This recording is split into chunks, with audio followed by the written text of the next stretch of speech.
Alors, donc on va commencer, puis je vais continuer à envoyer les rappels au fur et à mesure, et puis je pense que les personnes vont nous rejoindre, vont continuer de nous rejoindre. Alors, nous sommes ce soir avec Prince, Mbungu Batantou et Amina Ndam pour notre troisième et dernier webinaire de la série sur vaincre ses peurs et sortir de l'auto-sabotage. Alors, pourquoi j'ai eu l'idée de faire cette série de webinaires? Parce que donc moi, je suis coach emploi, coach carrière. J'accompagne les personnes qui sont en recherche d'emploi et je me suis rendu compte que bien souvent, les personnes sont bloquées à un moment de leur parcours, à un moment parce que elles sont paralysées par la peur. La peur de se lancer, la peur d'essayer de nouvelles choses, la peur d'entreprendre, la peur du jugement des autres, toutes sortes de peurs. La peur parce que j'ai essayé un truc la dernière fois, ça n'a pas marché. Donc, est-ce que cette fois-ci, ça va marcher? Et je me suis dit, on doit vraiment attaquer cette histoire de peur-là et permettre aux personnes de se déployer et de déployer leur potentiel. Alors, pour en parler ce soir, donc, nous sommes avec Prince. On va peut-être être, on va être, comment dire, on va commencer par Madame. On va être galant. Alors, nous sommes donc avec Amina Nda. Alors, Amina, alors elle est coach conférencière et praticienne en numérologie intuitive. Elle est passionnée par la spiritualité et le développement personnel. Elle est auteure de 2 livres, dont 111 jours, un cheminement pour se déconnecter, se libérer et découvrir sa mission de vie avec la numérologie. Et elle aide les individus à se connecter à leur essence profonde. Et l'autre, et donc à travers son travail, en fait, elle transforme la vie de ses clients en les guidant vers la découverte de leur mission de vie. Notre autre speaker de ce soir, c'est Prince Bongo Batantou. Donc, il est un expert coach en finance et reconnu pour ses conseils avisés en gestion financière et investissement. Il est auteur du livre La voie pour l'indépendance financière, ce que tu dois faire pour ne plus stresser pour de l'argent. Et lui, il aide les individus à atteindre la liberté financière et à vivre sans stress monétaire. Et c'est son approche pratique et ses stratégies éprouvées ont transformé la vie de nombreux clients aussi à travers toute la francophonie. Donc, bonsoir à vous deux. Bienvenue et merci d'avoir Bonsoir. accepté de nous parler Bonsoir. ce soir de comment vaincre ses peurs et sortir de l'auto-sabotage. Alors, on va se focaliser ce soir sur la peur de se lancer, soit en business, soit dans la carrière. Mais avant de rentrer dans le vif du sujet, si l'un et l'autre, vous pouvez nous dire rapidement qu'est-ce que la peur pour vous et qu'est-ce qu'on entend par auto-sabotage? Alors, encore une fois, honneur aux dames, on va commencer par Amina et après Coach Prince. Donc, qu'est-ce que la peur et qu'est-ce que l'auto-sabotage? Merci Rosemary et merci à toutes les personnes qui sont connectées et aussi merci pour cette belle présentation. Alors, comment on peut définir la peur? J'ai un acronyme en fait qui est juste à côté de moi parce que c'est quelque chose que j'ai expérimenté, la peur, pendant de nombreuses années en tant que femme entrepreneur. Et la peur, c'est quoi? Donc, je prends comme acronyme, c'est une perception erronée et usurpée de la réalité. Donc, les personnes qui nous suivent, vous pouvez noter perception erronée et usurpée de la réalité. Ça veut dire, en fait, c'est quoi? Avant tout, la peur, c'est une émotion. C'est une émotion, en fait, qui nous, voilà, qui nous prend de l'intérieur. Et quand on est face à cette peur, la première chose, en fait, c'est juste de comprendre que la peur, c'est un message. C'est un message, tout simplement. Et la plupart du temps, en fait, on mélange tout, on se laisse embarquer, on se laisse dépasser par cette peur. Mais ce que j'ai envie de dire aux personnes qui sont connectées avec nous ce soir, la peur, en fait, moi, je suis à Bruxelles, en fait, il est 6h15.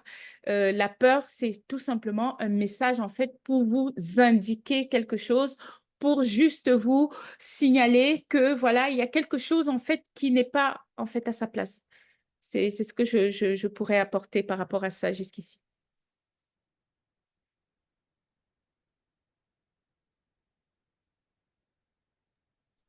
Voilà, j'avais du mal à me unmuter. Merci, Amina. Et quand tu entends auto-sabotage, qu'est-ce que voilà, comment tu traduis ça? Pour moi, en fait, l'auto-sabotage, en fait, c'est juste une conséquence.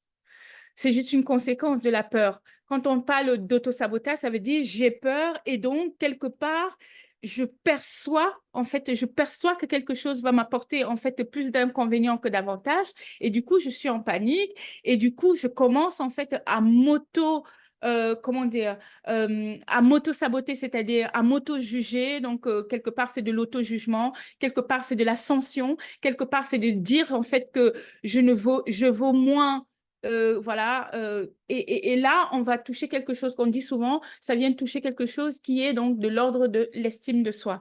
Et je pense qu'on pourra développer ça tout au long, en fait, de cet entretien.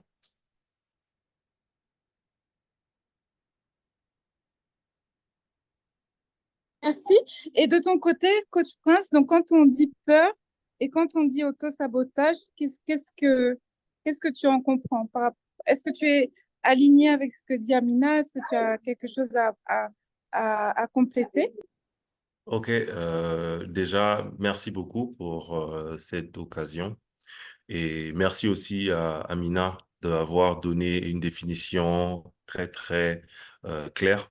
Moi, ce que je vais ajouter en ce qui concerne la peur, déjà, c'est de dire que c'est une émotion. Donc, c'est quelque chose qui est en nous.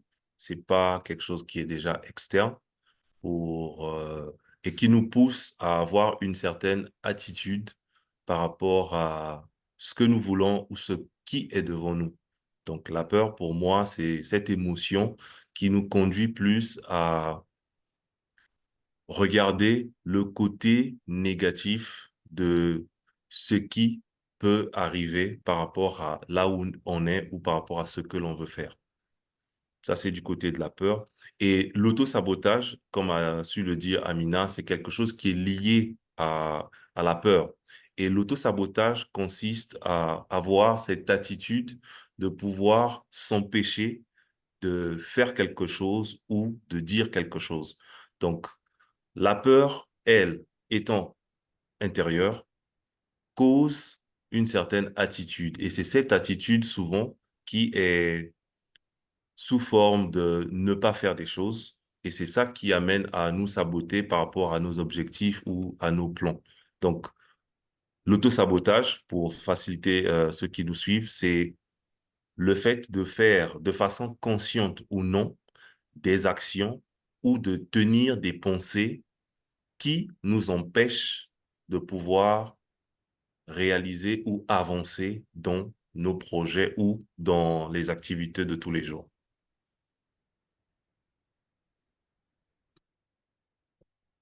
Alors, merci Prince pour ce complément. On va rester avec toi justement parce que tu as touché à ce- tu parles donc de ce qui nous empêche d'avancer dans nos projets, ce qui nous empêche de nous lancer. Comment dire, comment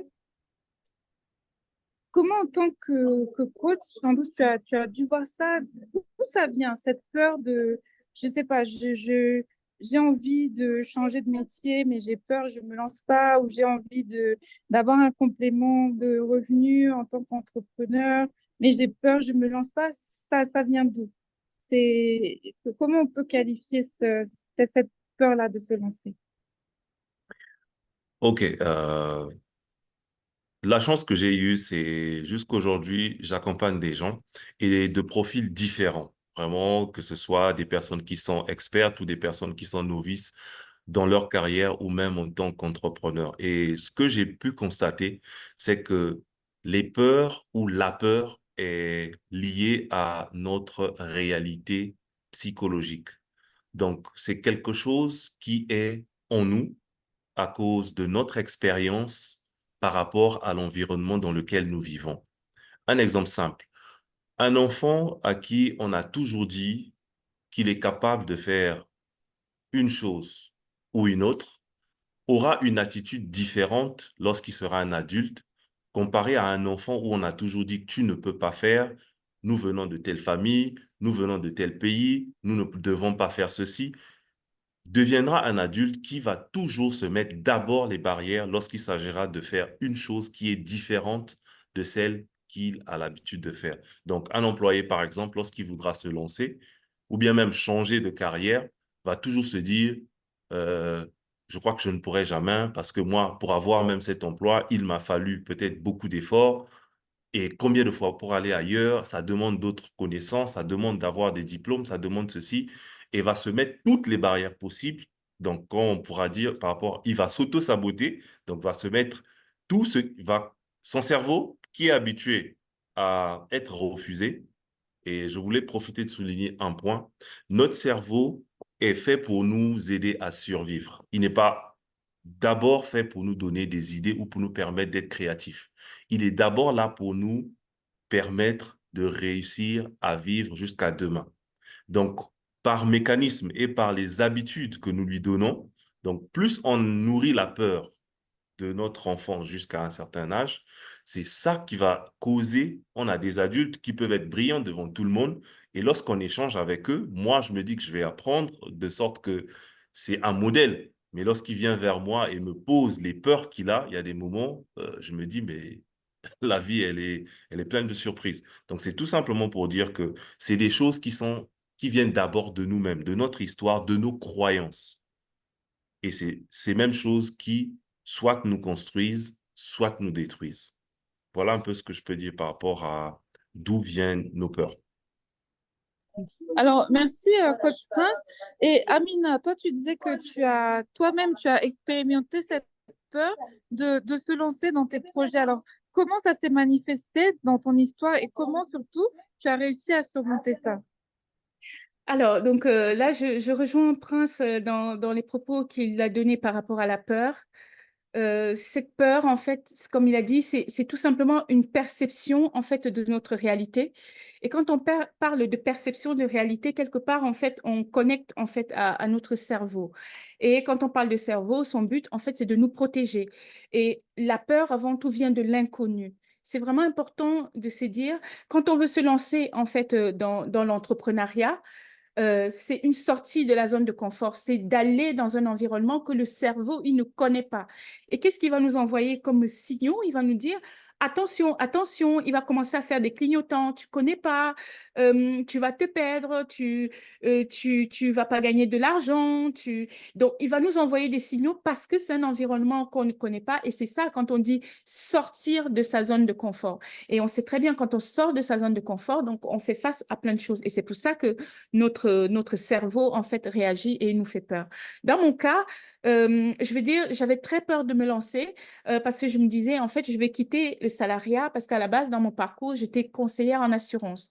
Donc, je travaillais, en fait, dans les IRD, assurance logement, assurance voiture et tout ça. J'ai mon salaire à la fin du mois, je suis tranquille, je n'ai pas à aller chercher des clients, je n'ai pas à publier sur les réseaux sociaux, je n'ai pas à me former. Le matin, je me lève, j'y vais, je reviens, je sais qu'à la fin du mois, j'aurai de l'argent. Souvent, la plupart du temps, la peur vient de cet inconnu, des facteurs en fait inconnus que le cerveau n'arrive pas à percevoir. Donc, si tu te lances dans l'entrepreneuriat, comment tu vas faire pour gagner de l'argent? Si tu te lances dans l'entrepreneuriat, comment tu vas faire pour vraiment t'épanouir dans cet environnement? Et moi, ce qui m'a vraiment aidé, s'il y a vraiment des entrepreneurs qui sont là ou des personnes qui ont du mal à se lancer, comme disait Prince tout à l'heure, c'est vraiment au lieu j'ai une phrase, en fait, une citation que j'aime beaucoup. Je dis souvent, j'ai peur, mais je le fais quand même. J'ai peur, mais je le fais quand même. Parce que le fait de passer à l'action, ça vient rassurer ton cerveau parce qu'il a fait tout, comme je disais tout à l'heure, parce qu'il a perçu que c'était un danger, alors qu'il faut faire la différence entre un danger qui est réel.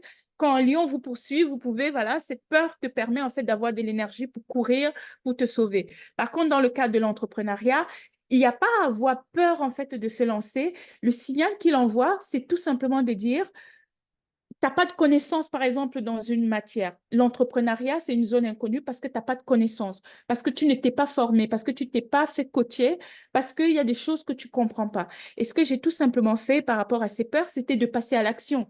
Et je me dis, qu'est-ce que cette peur me dit? Il est juste en train de me dire, l'entrepreneuriat, c'est une zone en fait que tu connais pas, que tu n'as jamais expérimenté. Et donc, qu'est-ce que j'ai fait? Je me suis formée. Qu'est-ce que j'ai fait? Je suis allée à la rencontre des gens qui m'inspirent. Donc, je suis pas restée dans l'inaction. Le piège, en fait, c'est quoi? Le piège, en fait, c'est de rester enfermé dans cette peur et de continuer à dire, oh, moi j'ai peur de ceci, moi j'ai peur de cela, et de ne pas passer à l'action. Ce qui m'a vraiment aidé, si je peux dire aux personnes qui sont là, c'est de passer à l'action. C'est de dire, j'ai peur, mais je le fais quand même. J'ai peur, mais je vais passer cet entretien. Ça va commencer à rassurer votre cerveau, à dire, oh, finalement, ce que je percevais comme une peur, ce n'est pas ça. Si par exemple, vous avez, tout à l'heure, on parlait, Prince, il aide des gens, parce que le côté argent, c'est quelque chose qui est vraiment très, très la relation à l'argent, c'est quelque chose qui est une des peurs en fait de l'entrepreneur parce qu'il se dit comment je vais faire pour vivre. Et donc, s'il a peur de ça et qu'il reste en fait dans sa zone de confort, il va rien se passer. Par contre, s'il commence à discuter avec Prince, qui lui donne en fait des techniques, qui lui donne des conseils, qui lui donne, ça va commencer à rassurer le cerveau et il va baisser la garde. Et quand il baisse la garde, vous pouvez à ce moment-là commencer à cheminer. Moi, j'invite le remède contre la peur, c'est l'action. Passer à l'action même si vous avez peur. Alors, Prince, toi, dans ta pratique du coaching ou même par rapport à ton histoire personnelle, est-ce que tu as déjà eu à affronter, voilà, comment ça s'est manifesté cette peur et comment tu as eu à la surmonter? Ok, merci. Bon, la peur, c'est quelque chose que j'expérimente tous les jours, hein. Ça, je peux te l'assurer, c'est quelque chose. Celui qui va dire qu'il n'a pas peur, ben, il faudrait qu'il aille voir un médecin. Parce que, comme a pu le souligner Amina, tout ce qui est nouveau pour nous, tout ce dont on n'a pas d'information, automatiquement, le cerveau va te dire, là, vraiment, c'est pas ton niveau. Là, vraiment, c'est pas ce Oui. que tu peux faire. Là, vraiment, tu ne peux pas. Et donc, moi, presque à tous les niveaux de ma carrière, d'abord en tant qu'employé, j'ai eu ces moments-là. Et aussi en tant que coach, avant de me lancer, j'ai eu ces mêmes moments parce que il y a l'une des peurs, je crois que vous avez vu dans les autres ateliers, le syndrome de l'imposteur. Je me disais que je suis trop jeune et jusqu'aujourd'hui, je me dis toujours ça, comment je peux être aussi jeune et accompagner des personnes parfois qui font des chiffres d'affaires qui me font mal à la tête, mais je les accompagne. Donc, la peur est toujours là. Cette peur qui déjà va attaquer presque tous les niveaux. Déjà, va toucher ton histoire, comme a pu le dire encore Amina. La vie n'a jamais été facile pour chacun d'entre nous. Et à cause de ça, on se dit qu'on ne peut pas faire certaines choses. Et moi, c'est mon cas aussi. Déjà, réussir à accompagner des gens que tu n'as jamais rencontrés à travers les réseaux sociaux, c'est quelque chose, c'était difficile. Parce que qui va te croire? Moi, je me dis que je suis jeune, je suis noir. Et la réputation qu'ont les jeunes noirs sur les réseaux sociaux, c'est soit ils font des bêtises, soit c'est pour essayer de faire des escroqueries. Donc, et ça, le cerveau te le dit, ben, Prince, tu crois qu'est-ce que tu vas dire? Et aussi, un autre aspect, c'est que moi, aujourd'hui, à cause de mon profil où je suis en même temps salarié et entrepreneur, comment faire pour ne pas parler de ce que je fais en tant que salarié et de me concentrer que sur le côté entrepreneuriat. Donc, les peurs ont toujours été là, mais comme a dit Amina, c'est passer à l'action. Moi, jusqu'aujourd'hui, s'il y a une chose qui me permet de me dire que je suis capable ou j'ai été capable de faire quelque chose, c'est parce que j'ai agi. Donc, c'est quelque chose, hein. La peur, rien que ce matin, bon, il y a à peine une heure, je me suis dit, ben, qu'est-ce que je vais partager avec les autres de façon concrète? Parce que c'est bien d'avoir des PowerPoint, des slides, mais après, je me suis dit, mais qu'est-ce que je peux donner à quelqu'un pour que rien qu'à la sortie de cet échange, que cette personne puisse réussir à surmonter la peur qu'elle a. Donc ça, c'est déjà une peur qui m'est venue pour me dire, bah, Prince, oui, tu partages souvent sur ce genre de sujet, mais là, ça va être assez spécifique parce que tu vas te concentrer sur un seul volet, qui est celui de cette peur et de l'autosabotage dans les projets. Donc, voilà un peu ce que je peux dire par rapport à ça. Je crois qu'il y a une main levée. Il y a Fanny, je pense. Fanny, tu peux ouvrir ton micro et poser ta question. Merci infiniment pour cette mastermind classe, pardon. Euh, je sais que je suis arrivée en retard, mais je sais que ce sujet me concerne personnellement. Je n'ai pas suivi toutes les interventions, mais le peu que j'ai suivi de Madame Amina, ce que je viens de comprendre, en tout cas, l'antidote à la peur, c'est l'action. Et surtout quand on est en entrepreneuriat, il faut passer à l'action. Alors moi, je suis celle qui, voilà, l'action, c'est quelque chose qui me waouh. C'est comme si c'est comme si c'était une grande montagne. Et c'est quelque chose qui me fait effectivement peur. Mais la question que je voulais poser à tous les deux, déjà à Prince, parce que Prince, tu es dans le salariat, mais tu es en même temps entrepreneur. Et je voulais savoir quelle est l'organisation concrète que tu mets en place pour t'en sortir dans les deux, des deux casquettes. Et aussi, ça va être une question commune avec Madame Amina aussi. C'est quel est le système, en fait, comment vous pensez intérieurement pour que vos projets respectifs, en fait, d'entrepreneurs puissent se réaliser? Est-ce que vous avez un rituel que vous réalisez le matin? Est-ce que, voilà, comment est-ce que vous vous y prenez concrètement dans la partie qu'on ne voit pas? Pardon, ça c'était pour Monsieur Prince. Maintenant, pour Madame Amina, vous êtes une femme, vous êtes sûrement entrepreneur. Et comment est-ce que vous alliez en fait votre statut de maman, je ne sais pas si vous êtes maman, mais statut de femme entrepreneur et aussi si vous êtes mère de famille et mère de famille. Ok. Voilà les questions que je voulais poser. Bon, je n'ai pas suivi, mais c'est pas grave. Vous avez déjà donné des explications sur comment est-ce qu'il faut agir pour contrer la peur. Mais voilà les questions que j'avais à vous poser. Merci infiniment. Je ne sais pas si j'ai été claire. Oui, merci, coach Fanny. Alors, je laisse les coachs répondre et puis on va reprendre après le fil de la discussion. Vas-y, D'accord. Prince. Ok, parce que moi, je m'apprêtais à te dire de commencer à répondre comme elle a terminé la question. Ok, la question, elle est vraiment pertinente. Déjà, joindre les deux n'est pas facile.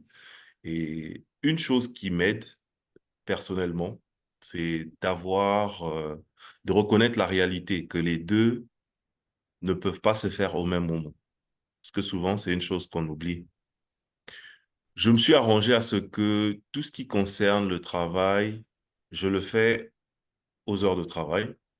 Donc ça, vraiment, ça, c'est une discipline personnelle que je me suis donnée. Lorsque je suis au travail, je suis au travail. Et lorsque je suis après le travail, c'est là où je commence mes activités. Une chose qui m'a beaucoup aidé, c'est lorsque j'étais aux États-Unis, donc le fait qu'il y avait un décalage lorsque j'étais au travail, ça voulait dire que là-bas, on est presque en train de dormir et lorsqu'il fallait travailler en tant qu'entrepreneur, c'était plus simple. Donc, ce que moi, j'ai pu mettre en place, c'est d'avoir déjà tout ce qui concerne mon activité de coaching ou bien tout ce qui concerne les autres aspects de l'entrepreneuriat dans lequel je suis, c'est soit les week-ends, soit les jours de congé ou le soir. Donc, c'est ce que je fais. Et ça, même avec ma femme, il y a des moments, c'est pas trop évident parce que je passe beaucoup de temps dans ça, mais voilà la réalité. C'est ça, concernant l'aspect organisation. Maintenant, aspect rituel, je souriais parce que, je sais pas si vous pouvez voir, j'ai mon téléphone, donc l'application Google Keep, et c'est là que j'ai tout ce dont j'ai besoin. Donc, que ce soit mes activités mes plannings annuels, mon planning mensuel, mon planning journalier. Donc, je m'efforce à avoir ça sur Google Keep parce que partout où je me connecte, je peux facilement regarder déjà ce que je vise, ce que je veux et ce que je vais faire. Et ça me permet de toujours garder mon business en tête. Autre chose, je passe beaucoup de temps à m'enregistrer. Donc, dire par exemple, aujourd'hui, Prince, voilà ce que tu vas faire, voilà ce que tu vas faire. Et lorsque je suis au bureau, j'ai toujours mes écouteurs, ces petits là, qui n'attirent pas vraiment l'attention. Donc, je les mets dans les oreilles, j'écoute toujours mes objectifs. S'il y avait un call à faire, je prépare mon call, j'enregistre tous les éléments dont j'ai besoin, je les réécoute. Et ça me permet d'avoir, je sais pas si je vais appeler ça un rituel, mais autre chose, c'est vraiment d'avoir je sais pas comment on va le dire en français, un accountability partner. Donc, quelqu'un qui va t'amener à respecter tes objectifs. Moi, j'ai des gens avec lesquels je travaille, donc ils connaissent mes objectifs, par exemple, journaliers, et chaque soir, on se met à faire le point et le lendemain matin, chacun envoie des blagues pour taquiner l'autre pour voir si tu vas accomplir tes objectifs de la journée. Donc, voilà un peu le rituel que moi j'applique pour continuer à pouvoir exercer mes deux activités, que ce soit en ce qui concerne le travail ou en ce qui concerne la partie entrepreneuriat.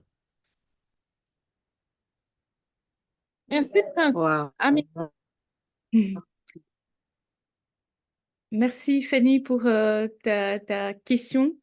En tant que femme entrepreneur, comment concilier vie de maman, vie d'épouse, vie de mère et tout? Comment on s'en sort par rapport à tout ça sans avoir peur et tout? Et je pense que Prince, il a souligné quelque chose en fait de très important, c'est le fait de planifier.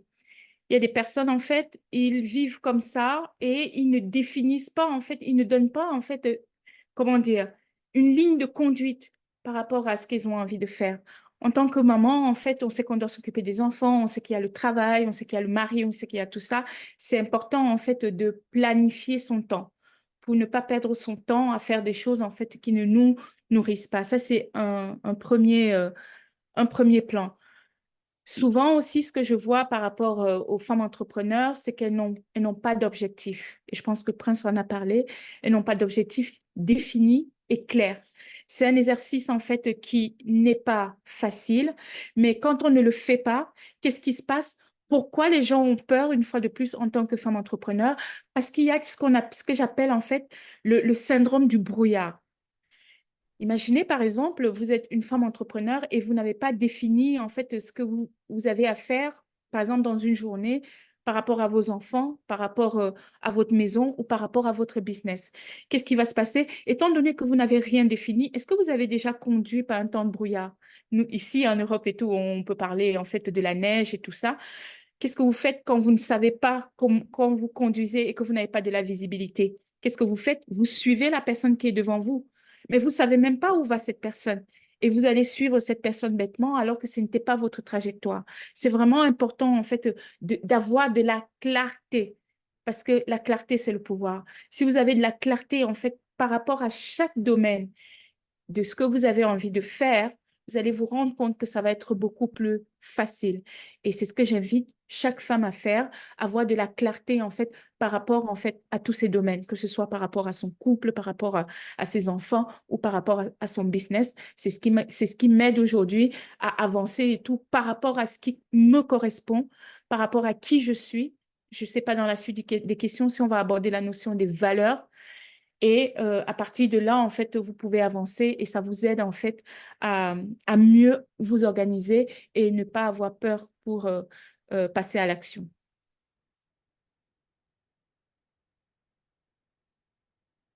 merci, coach Amina.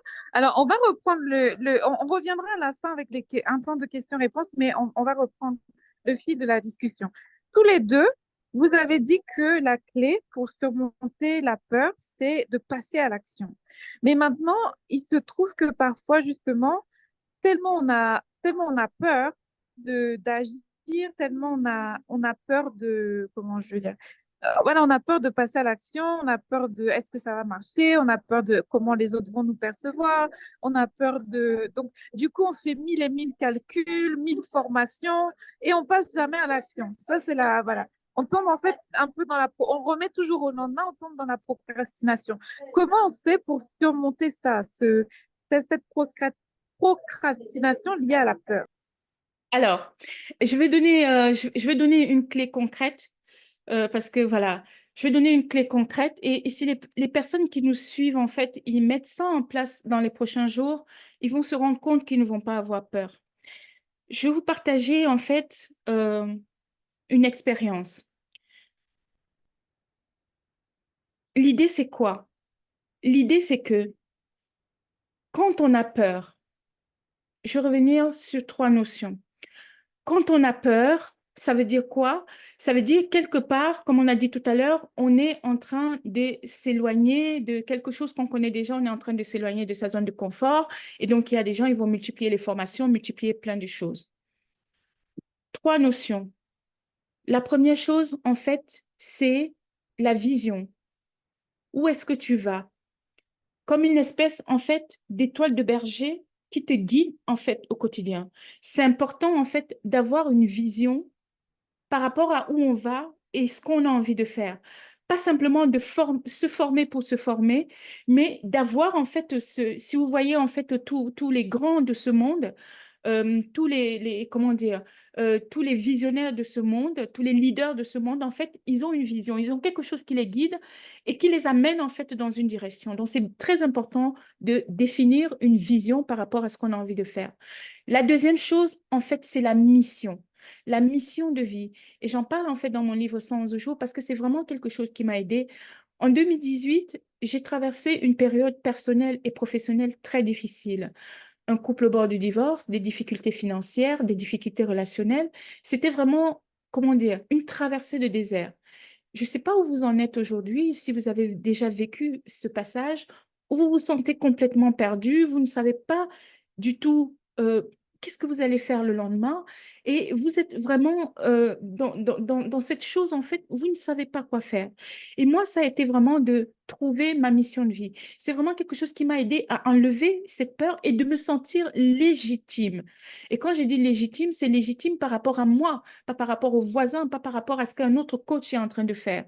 Parce que je dis toujours, si on est venu en fait sur cette terre, si on s'est incarné dans cette terre, sur cette terre, c'est parce qu'on a une mission. C'est parce qu'on est venu pour faire quelque chose. Quelle est cette chose? Et comment trouver en fait cette mission? Pour trouver ma mission de vie, ça a été très simple. C'est simplement de me demander qui suis-je vraiment? Quand je dis qui suis-je vraiment, quelle est la personne qui est en face de vous? Qu'est-ce qu'elle aime vraiment? Est-ce qu'elle aime la couleur orange? Moi, j'adore du orange. Alors avant, je savais même pas c'était quoi en fait la notion de couleur. Comment je me lève, comment je me nourris, quelles sont les choses en fait qui m'animent au quotidien, quelles sont les choses en fait que j'ai la passion de faire sans faire d'effort. Par exemple, ici, je suis en train de partager un moment avec vous. On peut rester là jusqu'à minuit. Je vais parler, je vais dire plein de choses parce que c'est quelque chose qui m'inspire de l'intérieur. Et donc, à partir de ce moment-là, j'ai de l'énergie pour le faire, j'ai de l'énergie pour passer à l'action, j'ai de l'énergie pour interagir avec les gens. J'invite chaque personne qui nous suit à trouver sa mission. Quelles sont les choses, en fait, qui vous nourrissent naturellement? Quelles sont vos passions? Parce que parfois, quand on se lance dans l'entrepreneuriat et qu'on fait le lien entre l'entrepreneuriat, donc ce qu'on va faire et ce qui nous anime, on va se sentir naturellement inspiré et on va passer à l'action sans avoir besoin d'avoir une motivation. Parce qu'une motivation, c'est ce qui vient de l'extérieur pour vous amener à faire quelque chose. Alors que l'inspiration, c'est quelque chose qui vient de l'intérieur. Et quand vous êtes naturellement inspiré, vous passez à l'action, vous n'avez pas besoin que quelqu'un vienne vous dire de faire ça ou faire ça ou faire ça. La dernière chose, en fait, ce sont vos valeurs. Donc, j'ai parlé de la vision, j'ai parlé de la mission, et ensuite, je vous parle des valeurs. Ce sont des notions que je développe dans le livre 111 jours. Les valeurs, c'est quoi? La profondeur de vos valeurs. Vos valeurs, ce sont vos fondations. Vos valeurs, ce sont vos fondations. Quand vos objectifs sont connectés à vos valeurs, quand vos objectifs sont connectés à vos valeurs, qu'est-ce qui se passe? Naturellement, vous êtes motivé, naturellement, vous êtes inspiré, naturellement, vous êtes focus, naturellement, vous avez envie d'échanger avec les autres. Donc, regardez quand vous commencez à procrastiner, parce que on procrastine en fait pour les choses en fait qui ne sont pas importantes pour nous. On procrastine pour les choses qui ne sont pas importantes pour nous. On s'auto-sabote, en fait, pour les choses, en fait, qui ne sont pas importantes pour nous. Et vous allez vous rendre compte, quand vous êtes en train de faire quelque chose qui vous excite, qui vous anime, qui vous apporte de l'énergie, ben, vous n'allez plus parler de la peur, vous n'allez plus... Les deux vont se confondre et tout, et vous allez vous rendre compte que c'est quelque chose, en fait, qui vous aide vraiment à avancer. Donc, travaillez sur votre vision, travaillez sur votre mission de vie, travaillez vraiment sur vos valeurs, vos fondations, et vous allez vous rendre compte que 60% des peurs ou 70% de peurs vont s'envoler et les 10%, vous allez passer à l'action. Merci beaucoup, Coach Prince. C'était très inspirant. Alors, Coach Prince, donc, par rapport à toi, ton expérience ou celle de tes coachés, euh, comment on fait pour surmonter? Parce que parfois, la peur nous fait tomber dans la procrastination. On va lire 1000 livres avant de se lancer et on ne se sent jamais prêt. On va faire 150 formations avant de se lancer. On ne se sent jamais prêt. Comment on fait pour surmonter ça? Ok, j'espère que vous pouvez m'écouter. Déjà, Oui, on le t'entend coach bien. Amina a pu dire tellement, tellement beaucoup de choses. Moi, ce que je vais ajouter par rapport à ça, c'est se lancer d'abord. Parce que le constat qui est fait, euh, se lancer en entrepreneuriat, on a souvent une raison. Et ça, nous n'avons pas tous la même raison. Je soutiens ce qu'a dit le coach Amina, vision, mission, valeur, mais moi, je vais ajouter la raison pour laquelle on veut faire cette chose, que ce soit pour changer un emploi, pour une promotion, lancer une activité, pourquoi on veut le faire. Et ce pourquoi-là, l'exercice que je fais avec les personnes que j'accompagne, c'est de se poser la question, pourquoi cette fois? Donc, se dire pourquoi je veux me lancer en entrepreneuriat, les gens sont souvent motivés. Oui, parce que j'ai des choses à donner. Ok, tu as des choses à donner. Et pourquoi tu penses que tu as des choses à donner? Non, moi, dans mon enfance, voilà, j'ai eu tel problème. Mais pourquoi tu penses que ça peut aider quelqu'un? Et arriver au cinquième jusqu'au septième pourquoi, la plupart du temps, ce sont des larmes qui coulent, c'est un visage de tristesse parce que on découvre la vraie raison derrière ce qu'on veut faire. Et c'est grâce à cette vraie raison qu'on peut se réveiller le matin, dire qu'on va agir. Parce que c'est la raison qui est propre à nous. Les premières raisons sont souvent les raisons pour lesquelles on dit non pour atteindre l'indépendance financière. Mais pourquoi atteindre l'indépendance financière? Il y a des gens qui vont te dire que lui, depuis qu'il a grandi, il n'a jamais, jamais, je dis bien jamais, eu un passeport. Et ça l'a empêché d'avoir des opportunités de voyage. Voilà pourquoi il s'est lancé en entrepreneuriat pour devenir quelqu'un qui peut voyager partout dans le monde. Et ça, c'est sa raison personnelle. Donc, lorsque tu vas combattre avec cette personne, et le jour que lui, il réussit à faire des ventes ou autre, ne t'étonne pas que lui, il va plus diriger son argent vers la visite des autres pays et autres, parce que c'est ça, sa raison profonde par rapport à cette situation. Et je vais ajouter autre chose, c'est que nous, la raison pour laquelle on fait quelque chose évolue avec notre, je ne vais pas appeler ça sagesse, mais avec notre développement personnel. Parce que je peux vous assurer que les raisons que j'avais hier pour me lancer en entrepreneuriat ne sont pas les mêmes raisons que j'ai aujourd'hui. Vraiment, récemment, j'ai rencontré l'un de mes mentors et il m'a posé cette question. Au fait, Prince, pourquoi tu fais ce que tu fais? Ça m'a fait mal parce que je voulais donner la raison la plus simple que j'ai l'habitude de donner. J'aime bien redonner aux autres. Mais après, je me suis rendu compte que c'est un pacte que moi j'ai fait avec mon Seigneur. Je me rappelle en 2011 où j'ai failli commettre un suicide. Je lui avais dit, lorsqu'il m'a permis de réaliser que c'était pas le moment de partir, que Seigneur, à chaque fois que tu me donneras quelque chose, que tu m'apprendras quelque chose, je ferai de même pour quelqu'un parce que je crois et je suis convaincu que quelqu'un traverse la même situation que moi. Peut-être pas les mêmes éléments, mais la même situation où il veut abandonner, il ne veut plus rien faire, croit que tout est fini pour lui. Et c'est à travers ça que à chaque fois que j'ai une occasion de partager, je suis toujours disposé. Je m'efforce à donner du temps parce que je crois que tout ce que j'ai appris, tout ce que je suis, c'est pour permettre à quelqu'un d'aller de l'avant. Donc, voilà un peu ce que je peux ajouter par rapport à cette question. Merci beaucoup, Coach Prince. Alors, on va rester sur toi parce que tu voulais aborder aussi, et puis après, on va passer au temps de questions-réponses, mais tu voulais aborder un dernier point par rapport à cette peur de se lancer dans un projet ou dans une activité. C'est un autre phénomène d'auto-sabotage qui est la fuite des responsabilités. Alors, si tu peux nous en toucher deux mots, et puis après, on va demander à Coach Amina aussi de contribuer. D'accord, merci.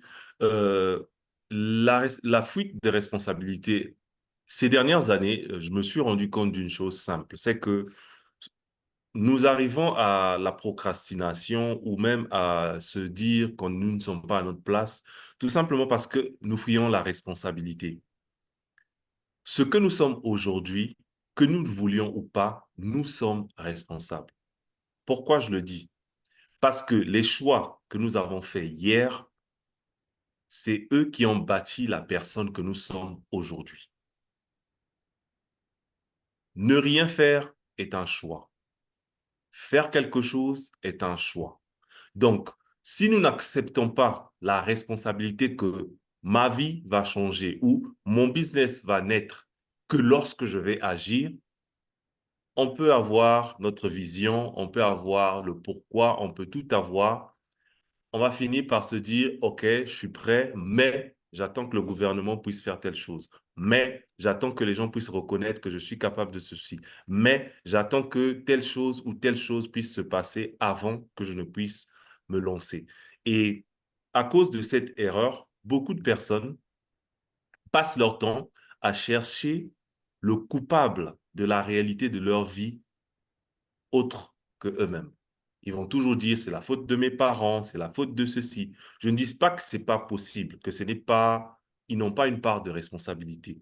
Mais à la fin de la journée, nous sommes responsables de ce que nous sommes.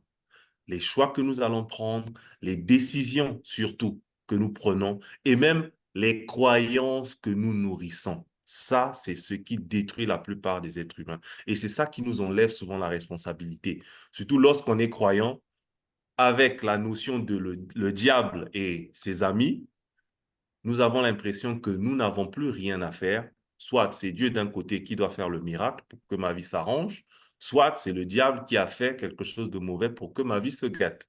Moi, je suis tranquille, je n'ai rien fait et je ne suis pas responsable de quoi que ce soit. Voilà pourquoi j'ai voulu aborder ce volet pour rappeler à chacun que tant que nous allons fuir la responsabilité de se dire que ma vie, je suis le capitaine de ma vie, je suis responsable de là où je suis, que ça soit positif ou négatif, nous sommes responsables de là où nous sommes. Un exemple simple. Aujourd'hui, j'avais le choix d'être ici ou de ne pas être là. Mais j'ai décidé d'être ici parce que je me suis dit que j'ai pris un engagement, je dois le faire, quelles qu'en soient les activités ou quelles qu'en soient les intempéries, tant que ce n'est pas une situation de vie ou de mort, je suis responsable de ma présence à cet atelier.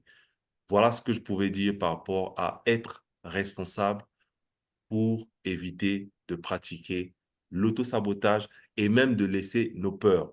Lorsque nous sommes conscients que notre décision, que nos choix vont construire ou détruire notre vie, certaines peurs, je peux vous assurer, vont fuir.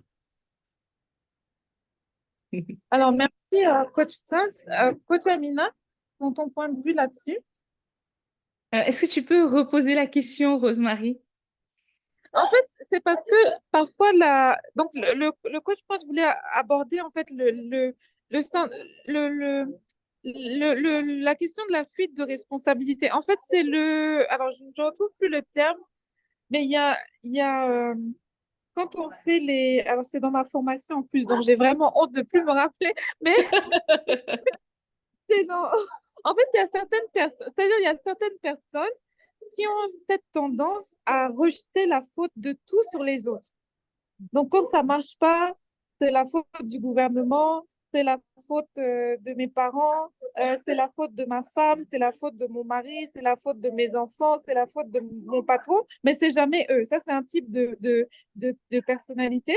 Et maintenant, il y a un autre type de personnalité ou au contraire qui assument en fait ce qu'ils font, parfois trop, c'est-à-dire ils sont responsables de leurs propres actes. Et maintenant, le coach, le coach Prince en fait disait que parfois, dans cette peur, en fait, ça nous amène à fuir nos responsabilités. C'est-à-dire, on n'assume pas ces actes, on n'assume pas que je suis aujourd'hui le fruit de mes actions, de mes choix posés hier, et c'est pas la faute de quelqu'un, c'est pas la faute du diable, c'est pas la faute de Dieu, c'est voilà, je suis le premier, je suis le capitaine de ma vie en premier. Oui. Je comprends très bien cette notion parce que je pense que jusqu'en 2018, j'ai été une championne en fait à me dire ça, c'est de la faute de ma mère, c'est de la faute de tel, c'est de la faute de tel.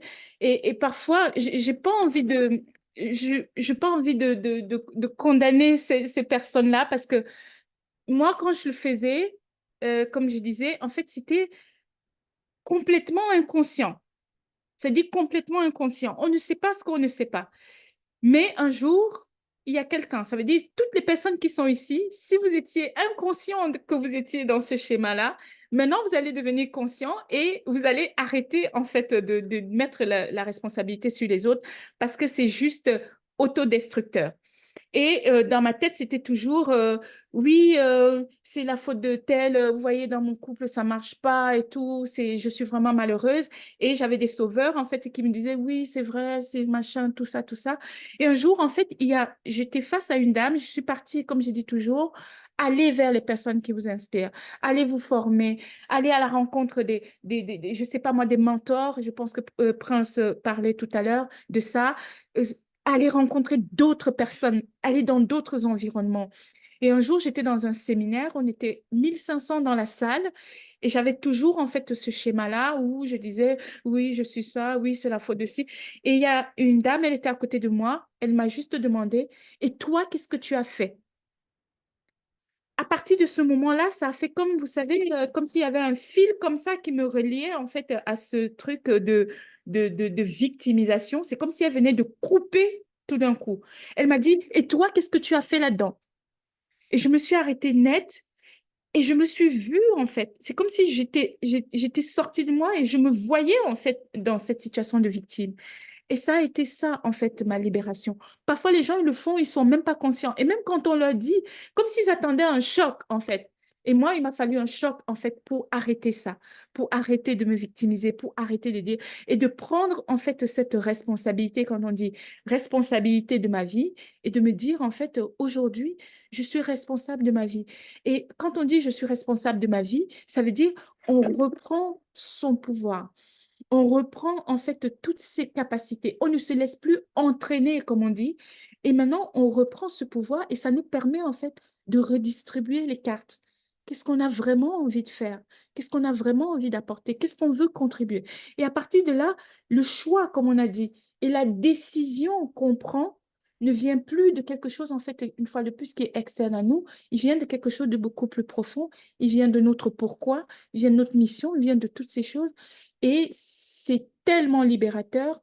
Et j'invite tout le monde, en fait, à expérimenter, en fait, cette notion de responsabilité, de prendre sa vie en main et de voir comment, en quelques mois, vous pouvez transformer, en fait, des choses dans votre vie. Vous n'êtes plus un simple spectateur. Parce que quand vous êtes dans cette position de c'est la faute du gouvernement, c'est la faute de Satan, c'est la faute de tout ça, en fait, vous êtes victime et vous êtes spectateur. Ça veut dire vous êtes extérieur en fait à ce qui se passe dans votre royaume. C'est un des programmes que j'ai créé, le royaume. Et donc, vous êtes là, vous êtes spectateur, vous voyez les choses passer, vous voyez des gens faire des choses, et vous dites, oh, tel a fait ça, oh, mais tel a ça, tel a ça. Mais si vous pouvez percevoir quelque chose à l'extérieur, ça veut dire cette expérience, vous l'avez en vous. Et j'invite toujours les gens à aller dans une introspection pour aller comprendre en fait ce qui se passe en eux, pour aller comprendre en fait c'est quoi le message, qu'est-ce qui se passe. Et quand vous allez commencer à comprendre les choses qui se passent en vous, vous serez plus à même à les résoudre et tout, et vous n'allez plus accuser l'extérieur de tout ce qui se passe. Merci, coach Amina. Alors, j'ai retrouvé, c'est le locus de contrôle. C'est ça le terme en psychologie. Donc, locus de contrôle externe. c'est les C'est ça. personnes voilà, qui voient que tout vient de l'extérieur, donc c'est le gouvernement, c'est les autres, et le locus de contrôle interne, c'est moi qui suis le capitaine de ma vie. Voilà. Donc, merci pour ça. Alors, j'avais quand même une toute dernière question avant d'ouvrir le panel aux questions-réponses. On l'a abordé rapidement, mais je voulais qu'on revienne dessus. Par rapport à l'estime de soi de certaines personnes qui peut être plus faible que d'autres ou plus fragile que d'autres, parce que pendant toute leur enfance ou toute leur adolescence, ils ont grandi dans des environnements où on leur a toujours répété que, je sais pas, ils étaient nuls, ils n'étaient pas à niveau, ils n'arriveront pas à faire telle chose, ou bien ils sont limités par rapport à leur milieu social, ou bien par rapport à leur famille ou par rapport à leur pays. Et du coup, ils portent ça à l'intérieur d'eux jusqu'à l'âge adulte et ça les empêche aussi. Du coup, ils ont une dose de peur qui est plus grande peut-être que la normale. Quand on a vécu dans ce type d'environnement, bon, on va pas dire toxique parce que on aime appeler toxique tout à tout, mais quand on a grandi dans ce type d'environnement qui n'était pas nurturing ou qui n'était pas porteur, comment on fait pour s'en libérer? Justement, on a dit qu'on est les capitaines de nos propres vies. Donc, comment on fait pour se sortir de ça? Coach Amina, si tu peux continuer sur ta lancée, et puis après, on prendra Coach Prince. C'est une, c'est une très, très, très belle question. Tout à l'heure, j'ai parlé donc de la notion de mission de vie et j'expliquais en fait comment on trouve sa mission de vie et quel a été mon propre parcours. Parce qu'aujourd'hui, en fait, en tant que coach, ce qui fait en fait la force de mes accompagnements, en fait, c'est mon expérience. Parce que pour chaque personne, il peut se retrouver en moi, je peux me retrouver en lui en lui disant, mais écoute, moi j'ai été au bord du divorce, écoute, moi j'ai vécu cette enfance, écoute, et si je m'en suis sortie, toi aussi tu peux t'en sortir. Et la première étape en fait de l'accompagnement, je parle de libération. Et quand on parle de libération, il s'agit de quoi?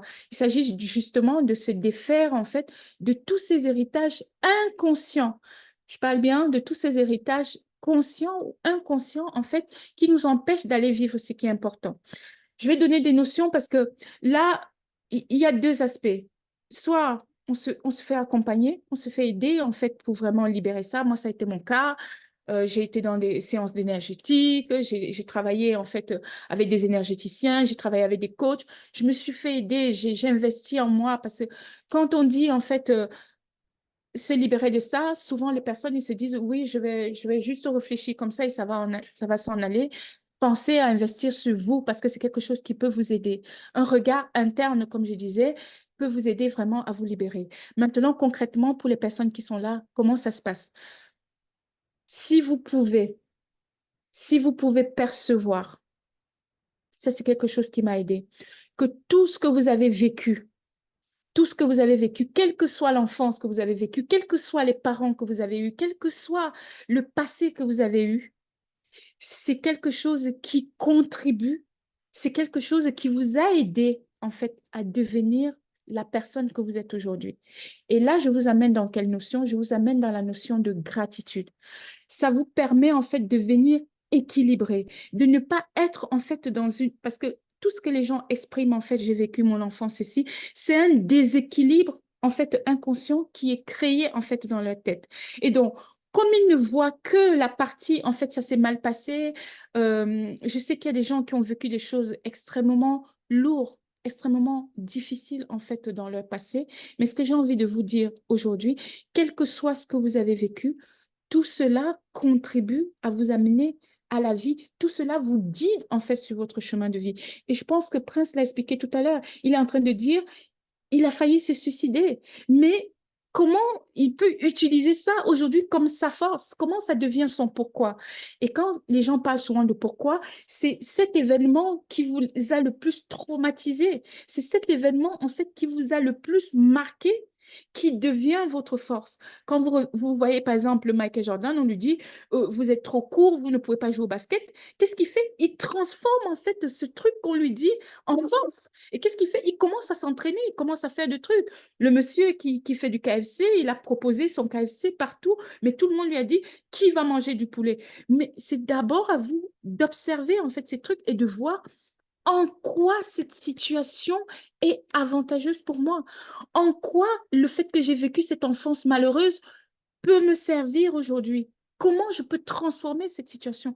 Parce que je peux vous dire, toutes les situations que vous avez vécues, tous les événements que vous avez vécus dans votre vie étaient là pour quelque chose. Il y a une raison de pourquoi cette chose était dans votre vie et pourquoi vous l'avez vécue à ce moment-là.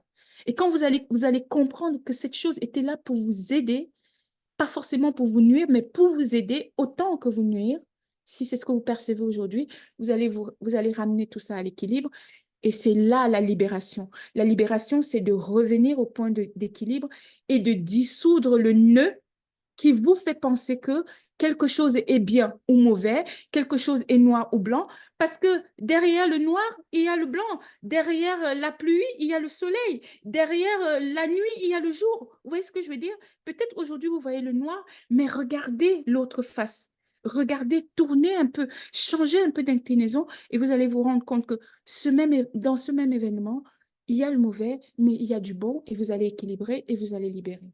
C'est un travail que je fais en continu et tout. Je ne sais pas si j'ai été claire, mais j'espère que ça va. Oui, c'était très clair. Oui, c'était très clair. Alors, coach Prince, la même question pour toi. Quand nos peurs ou quand voilà, la peur de se lancer vient du fait on a grandi dans un environnement qui était un peu néfaste, un peu critique, comment on fait pour surmonter ça? Ok, je vais pas redire ce qui a déjà été dit. Je vais déjà commencer par souligner que c'est très difficile parce que beaucoup n'ont pas la chance déjà de réaliser que c'est à cause de ces expériences qu'ils sont ce qu'ils sont ou qu'ils décident de la manière qu'ils décident. Et malheureusement, c'est la plus grande part, vraiment la plus grande majorité de personnes. Elles sont pas conscientes que leur enfance ou bien même leur expérience est ce qui les amène à penser ou même à agir de la manière qu'ils agissent. Maintenant, pour la personne qui est consciente que c'est du fait que l'expérience vécue, soit dans son enfance ou bien étant adulte, est la raison pour laquelle elle fait ce qu'elle fait, moi, je vais lui demander déjà de faire comme a dit Coach Amina, se rapprocher de quelqu'un qui peut vous aider. J'insiste sur le peut vous aider. Parce qu'aujourd'hui, on aime parler de notre histoire à tout le monde et à n'importe qui, et qui parfois n'ont pas la maturité de pouvoir nous dire ce qu'il faut.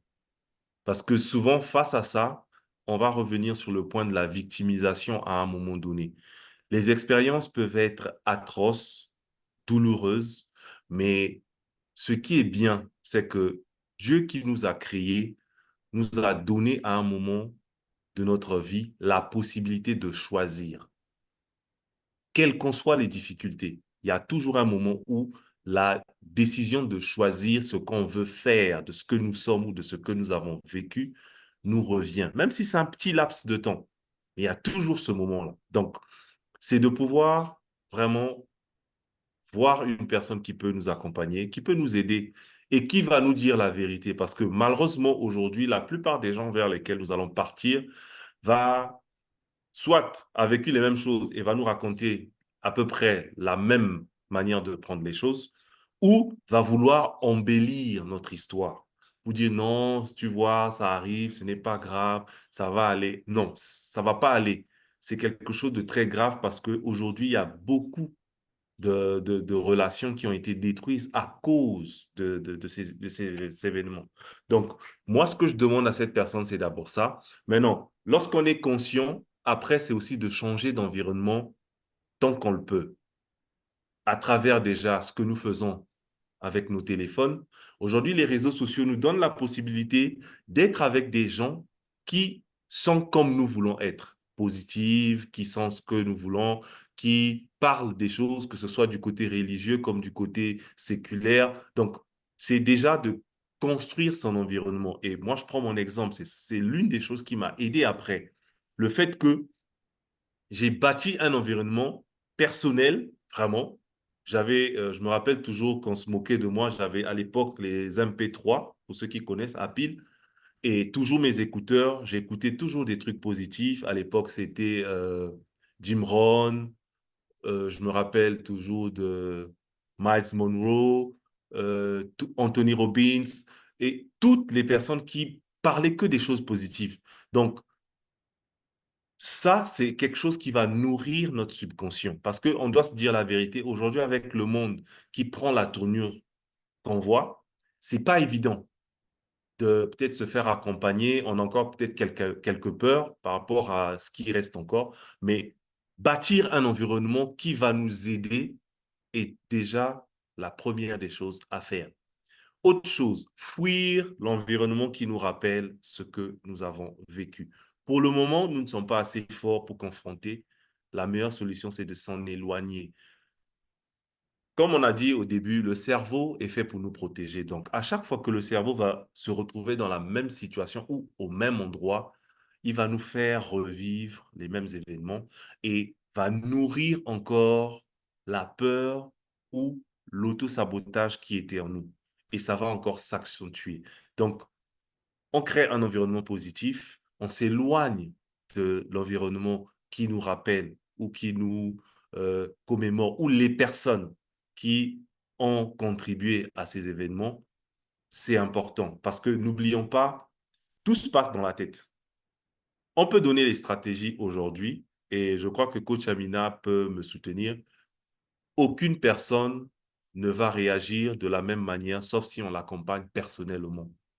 Parce que la capacité que moi j'ai à vite me ressaisir n'est pas la même que le coach Amina, n'est pas la même que la modératrice ou chacun des participants ici. Ça va être différent. Mais ce n'est que lorsque quelqu'un échange avec toi, va comprendre que, OK, elle réagit mieux avec des histoires, laisse-moi lui raconter mon histoire. Il y a des gens, il suffit de lui donner une formule, il va se mettre à l'action. Il y a d'autres personnes, il faut le tenir la main, l'accompagner jour pour jour pour lui permettre de savoir qu'il y a quelqu'un qui est là et quelqu'un qui me voit devenir. Un dernier point, c'est de toujours se poser la question, qui je veux devenir?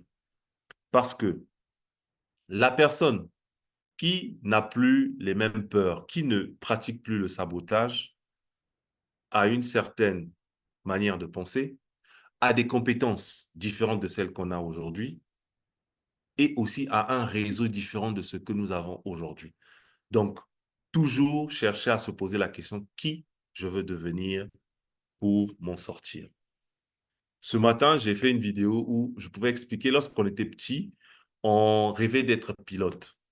Après, je me suis posé la question, mais pourquoi devenir pilote? Moi, je me rappelle, c'était pour voyager. C'était pas parce que c'était un métier tel, c'est pour voyager.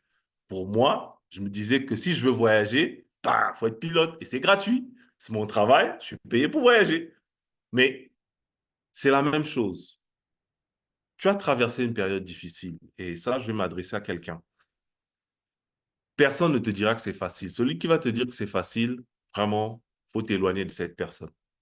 C'est difficile de passer de cette zone où on croit que tout est vraiment foutu pour nous, pour aller vers cette phase où on est la personne qui va motiver les autres.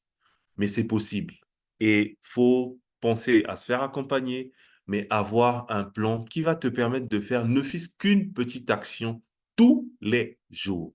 Et je peux t'assurer, si tu réussis à le faire pendant une année, la personne que tu vas être lorsque tu vas commencer ne sera plus la même personne lorsque tu vas arriver à ton 12e mois. Parce que lorsque l'élève est prêt, le maître va toujours apparaître. Et ça, j'en suis la preuve vivante. Lorsque tu te disposes, tu te dis que je veux apprendre. Je ne sais pas en quoi tu crois, mais demande à la personne en qui tu crois, ton Dieu, que je suis prêt, je veux transformer ma vie. Cette personne va apparaître. Ça peut être sous forme d'une publication, sous forme d'un livre, sous forme d'une vidéo. Tu verras, toi-même, tu vas reconnaître que ça, c'est mon message et c'est mon moment. Je dois aller, je dois faire quelque chose. Voilà ce que je peux dire par rapport à cette question.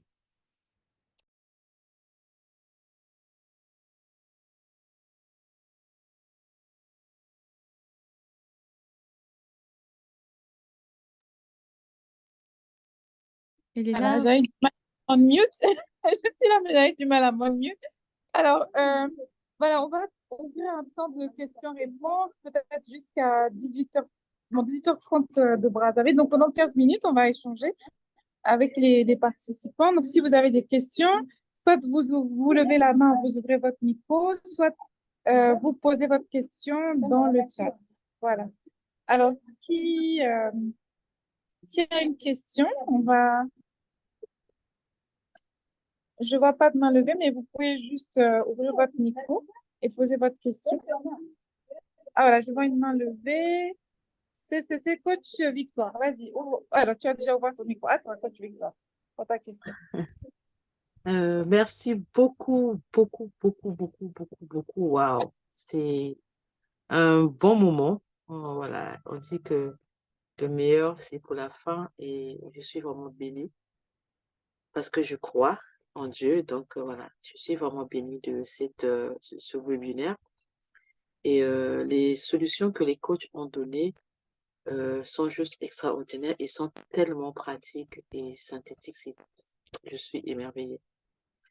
Donc après ceci, je voulais savoir, Coach Prince, tout à l'heure, tu as dit que, que lorsque l'environnement n'est pas bon, il faut changer. En tout cas, je me retrouve dans toutes vos réponses.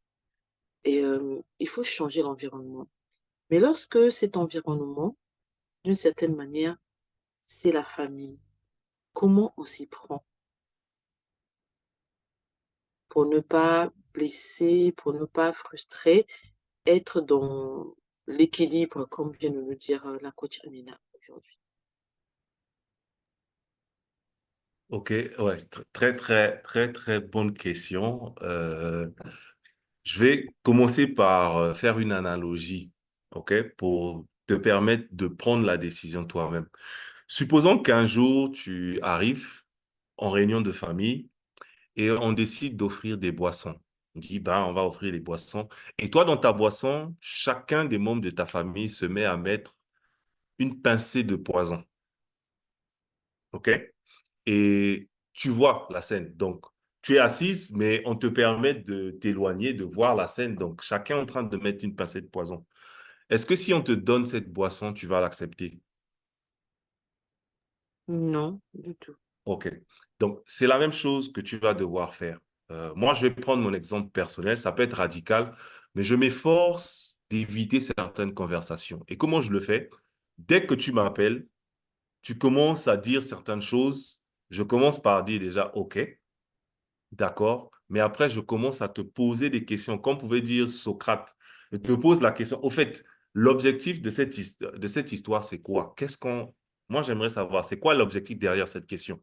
Et ça va amener la personne à se sentir gênée. Parce que quand quelqu'un vient avec des choses souvent négatives ou bien bizarres, elle veut que tu l'accompagnes. Mais lorsque tu questionnes la raison derrière, il va te dire, ah non, oh, de toutes les raisons, toi, tu ne comprends jamais. Tu n'es pas funny. Je préfère. Mm. Parce que c'est pour ma santé mentale. Ça, c'est lorsqu'il s'agit des paroles. Maintenant, si j'habite avec ces personnes, ça va être très difficile. Je dirais très, très, très difficile.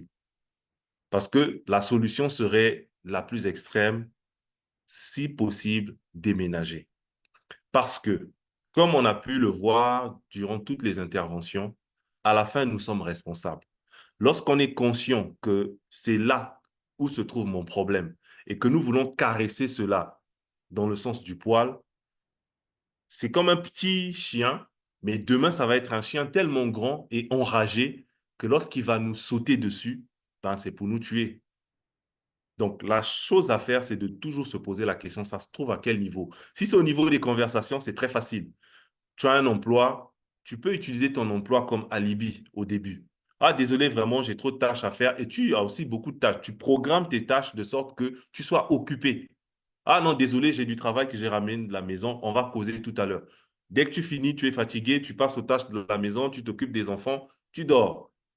Demain, la personne va toujours vouloir t'appeler. Ah non, désolé, je suis au boulot, on cause à 18h. 18h, tu es occupé. Ah non, désolé, je suis en train de m'occuper des enfants. Tu ne mens pas, mais tu dis la vérité parce que tu planifies ta vie de sorte que tu deviennes occupé aux choses qui vont t'aider à avancer dans tes projets. Et au départ, les gens vont te dire ce qu'ils vont dire, mais à la fin de la journée, je peux t'assurer que tu vas dormir en paix, tranquillement, est plus positive que d'habitude. Parce que souvent, c'est ce que nous n'arrivons pas. On se dit que c'est la famille, on se dit que c'est les proches, mais comme je t'ai pris l'exemple, si tes proches te mettent du poison, est-ce que tu vas boire parce que c'est tes proches? Je ne pense pas. Donc, si tes proches sont en train d'empoisonner ton environnement, trouve les stratégies comme celles que je t'ai données, mais après, les stratégies peuvent s'adapter en fonction de ceux qui sont en face de toi et de comment ils viennent avec ces émotions qui ne contribuent pas à ton projet. J'espère que j'ai répondu à ta préoccupation. Oui, oui, complètement. Merci. Et une deuxième question est lorsque tu as le désir en fait d'apporter du nouveau euh, dans le milieu familial, comment est-ce qu'on peut procéder? Est-ce que c'est facile? Est-ce qu'il y a une attitude à avoir en fait? Je sais pas Ok, si c'est clair. si c'est pas trop J'ai vu les indiscret, deux coachs, j'ai vu les deux coachs sourire fortement là. On est à ouais, la deuxième. oui, oui, oui, parce que moi j'aimerais que tu puisses essayer d'éclairer, si c'est pas trop indiscret, hein, peux-tu Mm. donner un exemple pratique pour que ça soit une réponse pratique? Parce que là, je risque de Ah donner une oui, réponse ok, générique. Oui, d'accord. Oui, oui, merci. tu as raison. Et en fait, c'est mon cas personnel parce que voilà, je suis l'aîné de la famille et je veux vraiment euh, que nous changeons le mindset, qu'on aille dans un processus, je veux dire, de croissance autant spirituelle que intellectuelle. Sauf que je me retrouve dans une famille où bah, les gens n'ont pas encore conscience de ça. Et donc, j'apporte déjà des choses, mais c'est sûr que ça ne va pas avancer comme moi je le souhaite, mais aider au moins les personnes à prendre conscience que ben, tu venais de parler de la responsabilité personnelle par rapport à la vie. Voilà, je ne sais pas si c'est clair, mais en tout cas, c'est dans ce cadre-là que je vous posais la question. Ok, merci. Rosemary, si tu permets, je crois qu'il y a Queen Et puis Mimi Mimi qui qui aime. voulait, voilà, Oui, qui aimerait répondre à elle la peut question. intervenir et puis Ah oui, après, je crois ok. qu'on va Et en vous allez parler. Merci. compléter. Ouais. Donc vas-y, écoute Mimi au micro.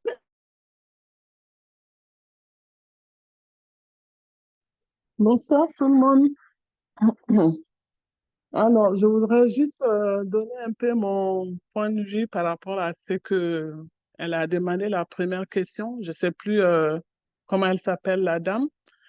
Que quand ton environnement est comme toxique, quand c'est que la question qu'elle a posée à Prince, que Coach Prince nous a expliqué, euh, quand c'est ta famille, quoi faire?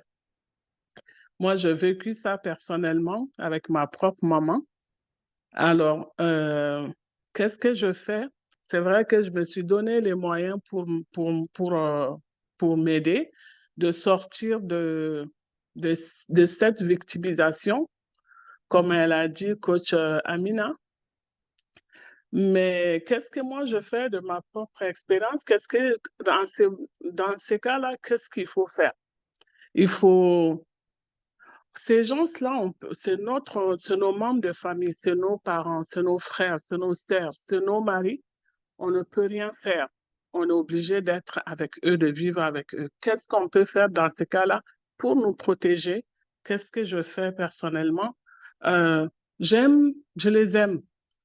Quoi que je fasse, je ne peux rien changer. Alors, j'aime ces gens-là.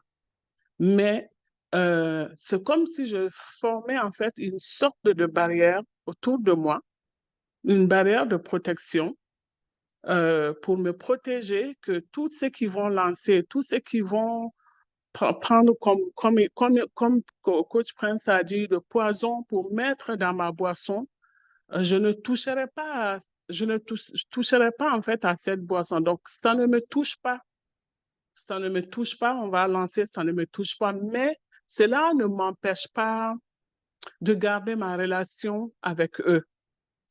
J'ai vécu ça à un moment, à une injustice avec mes frères et tout le monde s'est relié contre moi.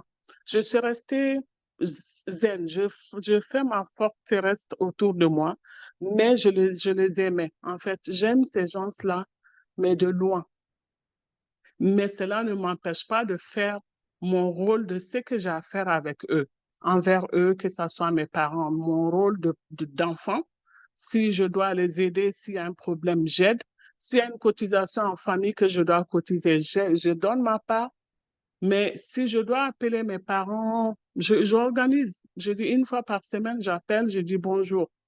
Et et voilà un peu ce que je voulais apporter, c'est d'aimer, tu les aimes, ce sont tes membres de famille, tu les aimes, mais de loin. Et ne les donne pas comment dirais-je, l'autorisation à ce qu'ils puissent t'atteindre. C'est ce que je voulais expliquer un peu. Moi, c'est comme ça que je fais. Et je peux dire qu'aujourd'hui, ça fait 40 ans que j'ai vécu comme ça. Aujourd'hui, avec cette méthode, je suis en paix. Je suis en paix. Donc, c'est ce que je voulais rajouter. Merci. Merci, Queen Mimi. Coach Prince? Donc, merci encore, vraiment, merci. Je savais qu'il fallait que je puisse laisser la parole, vraiment, à ce qu'on soit béni ce soir. Par rapport à ta question, vouloir changer les gens, moi j'appelle ça, c'est le syndrome du nouveau converti. Hein. Lorsqu'on se convertit nouvellement, ça je me rappelle toujours, on a envie que tous nos parents se convertissent. Ouah, ouah, ouah, ouah. On va tous être dans la joie du Seigneur. Et lorsqu'on est confronté à la résistance, ça commence à devenir autre chose. Et c'est la réalité. C'est très difficile de vouloir changer les gens. Et à partir d'aujourd'hui, je vais te dire une vérité. Tu ne changeras pas les gens. Ça, enlève ça de ta tête. Tu ne peux pas changer les gens.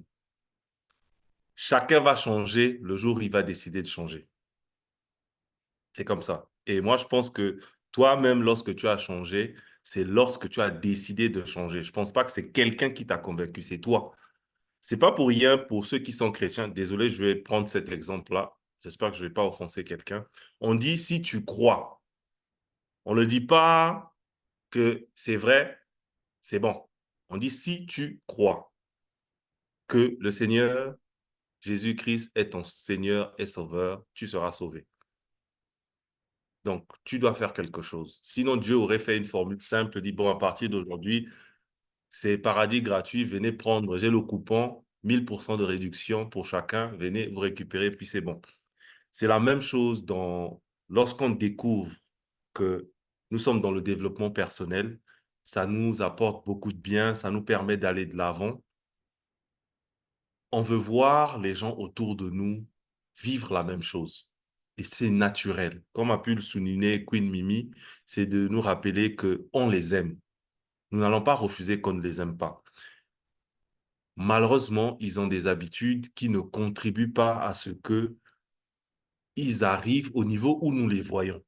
Pour tous ceux qui font le développement personnel, vous allez voir qu'une faculté se développe en nous, c'est de pouvoir voir le potentiel des gens. Ce n'est pas quelque chose qu'on peut expliquer. Mais lorsqu'on échange avec quelqu'un, on le voit arriver à un niveau où il n'est pas encore. C'est naturel. Je ne sais pas comment dire, comment ça se développe, mais on voit qu'ils peuvent faire mieux. On veut les aider. La meilleure manière de les aider, c'est d'être ce que nous sommes en train d'être et de continuer à être ce que nous sommes. Parce que je peux vous garantir, moi, au départ, quand je commençais, beaucoup se moquaient dans ma famille pour dire qu'il veut être enseignant parce que mon père est enseignant. Et enseignant en Afrique, ce n'est pas vraiment un métier noble, si on peut le dire. On va croire que tu es vraiment tellement pauvre que tu as raté ta vie, pourquoi tu es allé être enseignant. Et lorsque je me suis lancé dans la formation, les gens disaient que c'est le chemin que j'allais suivre. Oh, il va rater sa vie, il va faire comme ceci, il va faire ça, et il va aller à la fonction publique et tout ça. Mais du fait que j'ai persévéré aujourd'hui plus de 15 ans, ça commence à amener les gens à se poser la question. Aujourd'hui, même les aînés qui se moquaient de moi, aujourd'hui, c'est ceux qui me disent encore, Coach Prince, excuse-moi, j'ai tel problème, est-ce que tu peux m'aider? Parce que j'ai persévéré dans ce que je faisais. Donc, souvent, nous, on se dit, je viens de découvrir, c'est bon, je donne. Tu donnes, ils ne réagissent pas, continue à t'améliorer.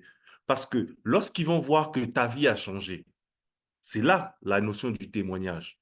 Tu m'invites à ton développement personnel. 5 minutes plus tard, on va encore se mettre à critiquer les gens, toi et moi. Pourquoi je vais te suivre? Non. Mais imagine que ça fait 5 ans, 10 ans. Quand je viens pour parler des gens, tu es toujours là à me parler de projets. Je vais commencer à me remettre en question, mais elle est sérieuse dans cette affaire. Et lorsque je te dis, ah, mais grande sœur, tu es où? Non, je suis au Sénégal, je suis au Canada, je suis à tel endroit pour une conférence. On m'a invité. C'est la même personne qui dit, mais apparemment, ton affaire là marche bien. Comment moi aussi je peux faire pour voyager comme toi? Comment je peux faire pour peut-être enseigner comme toi? Parce que c'est ton témoignage. Donc, moi, ce que je vais te demander, ne cherche pas à te tuer. Et j'ai un de mes mentors, je ne l'ai pas rencontré malheureusement, Jim Rohn, qui pouvait dire qu'il avait décidé de vouloir changer les gens jusqu'à ce qu'ils meurent. Et il était presque mort parce qu'il s'est rendu compte qu'on ne change pas les gens. Ce sont les gens qui décident de changer. Et c'est la même chose. Et grâce à notre témoignage, je vais finir par dire ceci. Beaucoup de gens, lorsqu'ils parlent d'entrepreneuriat, ils sont là, ils critiquent. Ah, le salariat est mauvais, le salariat est mauvais. Vraiment, quitte le salariat. Pardon. Et moi, à chaque fois, quand je suis dans la salle, beaucoup de gens se disent, bah, lui aussi, c'est un entrepreneur, puisque je présente souvent ma partie entrepreneur, difficilement ma partie salarié. Ils finissent de fustiger le salariat. Moi, je lève la main, je dis à ces entrepreneurs, OK, bon, moi, j'ai une idée, on a besoin de 100 millions. Qui d'entre vous peut lever 20 millions dans la semaine qui suit? Tous te regardent avec des gros yeux, non, donne-nous du temps, on doit faire ceci, on doit faire cela. Après, je leur dis, mais moi, en tant que salarié, je peux prendre un crédit de 20 millions et ça va m'arriver en 3 jours. C'est l'un des... Et ça, c'est parce que je connais certains leviers qui m'aident en tant qu'entrepreneur, en tant que salarié, que je ne peux pas bénéficier en tant que entrepreneur, surtout en Afrique. C'est une réalité. Et même en Europe, il y a certains crédits que tu vas facilement avoir, crédit de consommation, crédit immobilier, tout ce que tu veux, plus facilement lorsque tu es salarié que lorsque tu es entrepreneur. Donc, reconnais ta place, reconnais que tu as découvert des bonnes choses, partage avec eux quand tu peux, mais ne cherche pas à les changer. Parce que l'être humain résiste au changement. C'est naturel pour nous. Dès que tu me dis qu'à partir de maintenant, il faut lire un livre, alors que je sais que je suis fan de matchs de football, oh, ça veut dire qu'on va commencer à se battre. On va commencer à se battre. Mais si je viens à chaque fois que tu me poses des questions, je réponds et je te cite toujours un livre. Ah non, essaie de voir dans tel livre, j'avais appris la notion là. C'est une manière indirecte pour moi de te dire, va lire un livre. Mais je ne vais pas te dire, va lire un livre. Je vais juste te dire, ah non, essaie de voir. Ah non, tu vois? Ah non, mais il y a la réponse là, ça m'a aidé. Ah oui, bon, moi j'ai appris ça dans tel livre. Ah non, j'ai fait ça dans telle formation. Je t'ai envoyé le lien. Ou bien non, je t'ai envoyé les vidéos. Ah non, tiens, les vidéos sont dans mon laptop. C'est une manière indirecte pour toi de leur demander de faire ce que tu veux et qu'ils puissent découvrir d'eux-mêmes. Parce que s'ils vont devoir se transformer ou accepter le changement pour te faire plaisir, il faut être sûr qu'à un moment donné, ils vont te lâcher. Mais s'ils décident de façon volontaire de changer parce qu'ils ont vu que ce qui est à toi est bon, tu peux être sûr que tu vas avoir une famille transformée véritablement. Donc, voilà ce que je voulais te dire.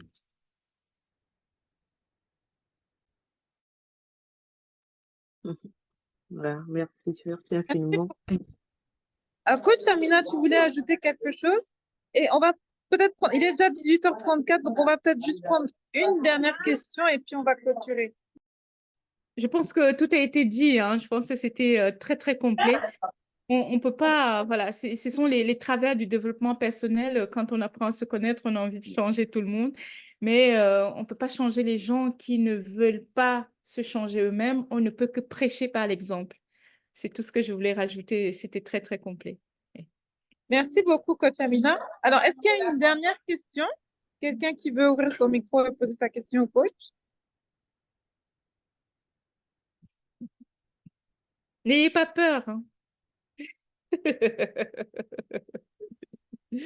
Voilà, on Moi, est j'ai sur une le thème question. de la peur. Ah Ah non, oui, non, non, laisse les autres poser des questions.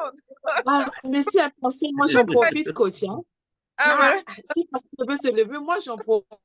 c'est les Ah, violents. On dit, c'est les violents qui s'en emparent. Attends, laissons voir s'il y a quelqu'un qui a une question. Et puis sinon, la dernière question sera aussi la tienne, coach Victoire. Alors, est-ce qu'il y a des questions sur tous ceux qui étaient là dans les débuts? Daniel, Georges, Hervé, Jolena, Narissa, Oumo, Queen Mimi, Vinciane. Je laisse William et puis Winnie parce qu'ils sont arrivés en retard. Ah, j'ai vu un micro s'ouvrir. Bah, la Vinciane, vas-y, pose ta question. Allô, bonsoir à tous. Et vraiment, merci beaucoup pour ces... Vous me recevez? Oui, très Et on bien. t'entend très bien. Ouais. Ok. Merci beaucoup pour ces enseignements. Ça m'a vraiment touchée parce que je me vois dans tout ce que vous avez à dire. Maintenant, il y a une question bon, se pointe souvent. Malgré qu'on a confiance en soi, à des moments donnés, il y a des doutes qui s'installent. On a beau, par exemple, faire des déclarations, prier, comme on nous le conseille, travailler sur soi-même. Mais à des moments, il y a certains doutes qui s'installent et qui refusent de partir. En ce moment, qu'est-ce qu'on peut faire?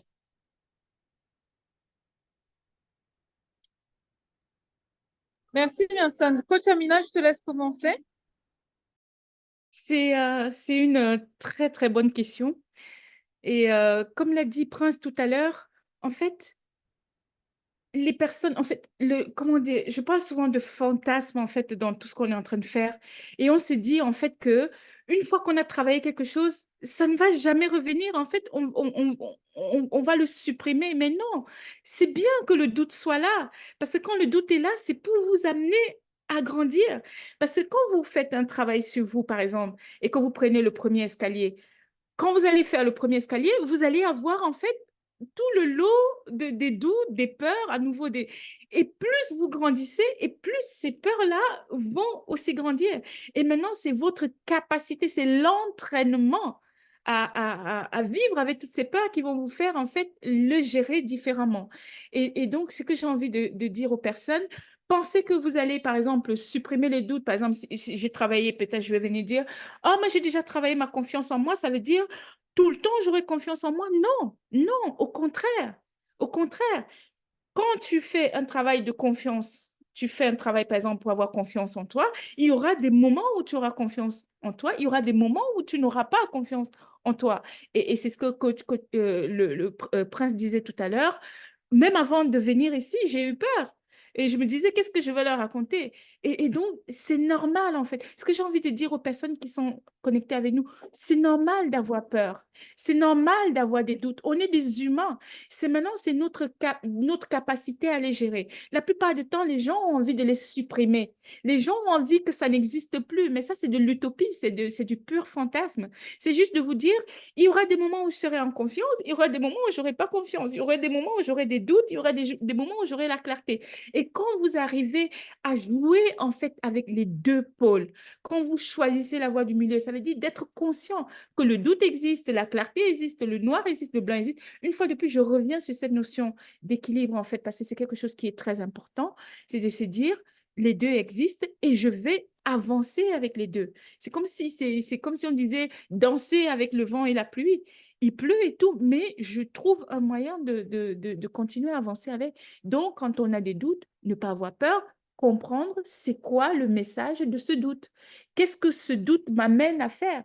Qu'est-ce que ce doute m'invite? Une fois de plus, je dis, ce sont des messages. Qu'est-ce que ce doute m'invite à faire? Quelles sont les orientations? C'est quoi la direction qui m'amène à prendre? Parce qu'on est des êtres, on grandit au fur et à mesure. On n'est plus la même personne aujourd'hui, demain.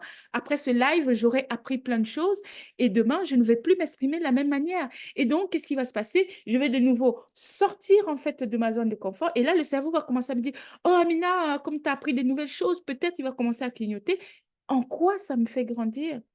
Ne pas toujours penser que c'est mauvais, ne pas toujours penser que ne pas avoir confiance en soi n'est pas mauvais. Quels sont les avantages de ne pas avoir confiance en soi? Quels sont les avantages du doute?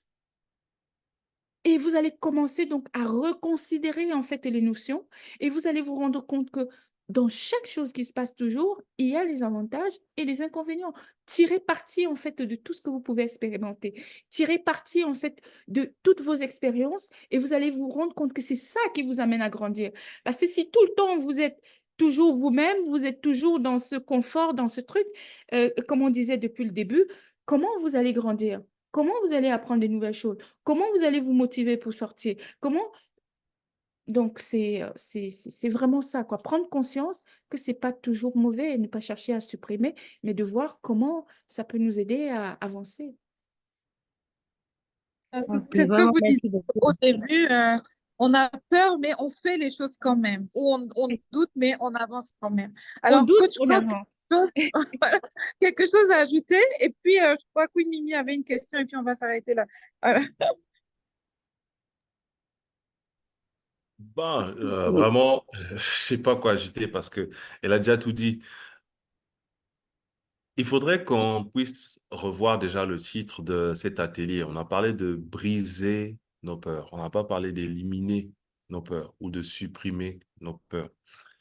Parce qu'en réalité, lorsqu'on a peur, c'est tout simplement parce qu'on n'a pas d'informations sur ce qu'il y a après, ce qui est devant nous. C'est tout. Et une fois qu'on a des informations par rapport à la situation, vous verrez que ça ne nous fait pas peur. J'aime les illustrations. Lorsqu'un enfant apprend à marcher, il tombe, il se fait mal et je pense qu'il a peur. Mais du fait qu'il va voir à quel point les autres sont en train d'avancer et c'est tellement cool, il va insister jusqu'à ce qu'il réussisse. Et tant que personne ne va vraiment insérer cette peur pour lui dire, hé, assieds-toi, te lève pas, cet enfant va marcher rapidement. Et c'est pareil. La peur, c'est normal. Manquer de confiance en soi, c'est normal parce que, comme on a pu le dire tout à l'heure, il y a des environnements. Moi, aujourd'hui, peut-être face à vous, je peux me sentir, je ne vais pas dire supérieur, mais je vais me sentir que j'ai beaucoup plus à donner qu'à recevoir d'abord à l'instant T parce que je suis intervenant. Mais demain, lorsque je vais me retrouver dans un séminaire ou à l'inverse, où je fais partie des participants, je vais plus recevoir que donner. Et à ce moment, je peux me retrouver devant des gens qui, nous sommes humains. Je peux me dire, bah, attends, celui-là, il fait chaud, wow.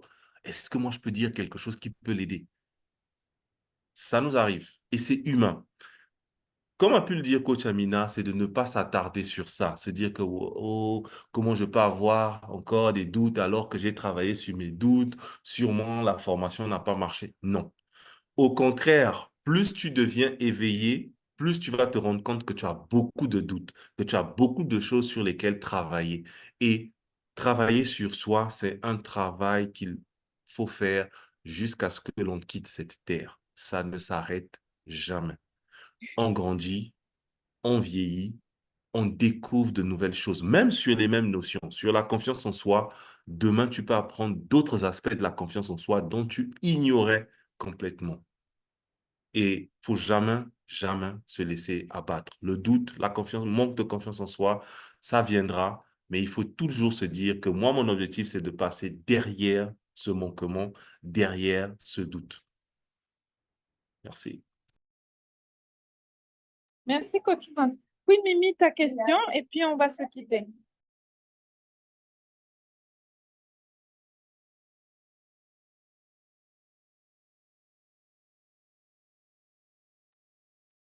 Alors, oui, moi, je ne sais pas si j'ai une question, si c'est une question, si c'est un conseil, parce que, en fait, je parle de problème de confiance en soi. C'est sûr que, mais je ne sais pas si c'est la peur. euh, Moi, je suis quelqu'un quand je dois prendre la parole dans un environnement où je ne connais pas. Avant de le faire, je sens d'abord comme un frisson dans mon ventre. J'ai comme une peur en moi avant de prendre la parole et ensuite, mais cela ne me bloque pas de le faire. Comme par exemple, tout à l'heure, quand je voulais rajouter, c'est moi qui ai demandé de rajouter, de donner mon expérience. Mais quand Queen Rosemary a dit, ben, Queen Mimi, j'ai senti ce truc-là, mais je suis allée quand même, ma voix qui va commencer à trembler un peu, mais je ne veux pas lâcher, je veux continuer, continuer. Mais c'est ce côté-là, avant de commencer, j'ai toujours ces petits trucs dans mon ventre. Donc, je ne sais pas si c'est la peur ou si qu'est-ce que c'est. C'est ça que je voulais avoir à savoir un peu, d'où ça vient, pourquoi. Merci. C'est Queen Mimi qui veut répondre en premier. Je veux bien, je veux bien. Ok, vas-y, Alors, Queen. alors, Katarina. je veux bien, je vais faire, voilà, je vais faire de manière synthétique. Comme on l'a dit tout à l'heure, en fait, il y a ce qu'on appelle le bon stress. Ça, pour qu'une nuit, j'ai envie de lui dire, c'est un bon stress, en fait. C'est pas une peur, c'est parce que tu vas apporter quelque chose aux gens, tu vas apporter une contribution et c'est normal à ce moment-là d'avoir ce. Sinon, qu'est-ce qui se passe? En fait, on est dans l'ego, en fait. On est dans ce truc de se sentir supérieur. Et le fait d'avoir ce truc-là avant de commencer, ça te met en fait dans un état d'humilité. Et du coup, tu te mets au niveau des personnes qui sont, tu te prends pas très haut ou très bas ou te sentir. En fait, c'est quelque chose qui te permet de connecter aux gens. Et c'est très important. Les gens, ils ont peur, en fait, d'être vulnérables. Mais vous avez vu, les personnes qui arrivent comme ça, qui sont trop sûres d'eux, parfois, ils ne connectent pas. Et j'ai envie de dire, c'est notre fragilité, c'est notre vulnérabilité, en fait, qui nous connecte aux gens. C'est ça qui nous rend humains. Et j'apprécie. Et une des choses, moi aussi, quand je prenais la parole, je suis conférencière, avant de monter sur scène, j'avais toujours ce petit truc, en fait, qui me faisait un peu peur. Mais la première chose à se dire, c'est souvent quand on est concentré sur soi, quand on pense à soi, quand on se dit oui, qu'est-ce que les gens vont dire, machin. Mais avant de monter sur scène, maintenant, je me dis, vous vous rendez compte, il y a 15 personnes qui sont là ce soir rien que pour m'écouter. Et à ce moment-là, qu'est-ce que je peux leur apporter? À ce moment-là, je n'ai plus peur parce que ce n'est plus par rapport à moi. En fait, je me déconnecte complètement parce que c'est parfois quand on ne pense qu'à son nombril, quand on ne pense qu'à soi, que ça crée des peurs. Mais si tu te dis, j'ai envie d'apporter des choses à ces personnes, j'ai envie juste de partager des conseils, j'ai envie juste de leur donner, partager mon expérience. Et si ça peut aider une personne dans la salle, et à ce moment-là, en fait, tu vas te rendre compte que donner, en fait, c'est quelque chose de puissant. Et tu n'es plus concentré sur ce que les gens vont penser et tout ça. Tu es juste en train d'apporter quelque chose. Et le fait, avant de monter sur scène, de penser aux autres, de penser à toutes les personnes qui sont là pour toi, de connecter et de te dire, tu vas juste partager quelque chose, ça libère tellement que tu arrives en tant qu'humain, avec tout ce que porte l'humain en lui. Et je trouve ça très, très beau, quoi. Voilà.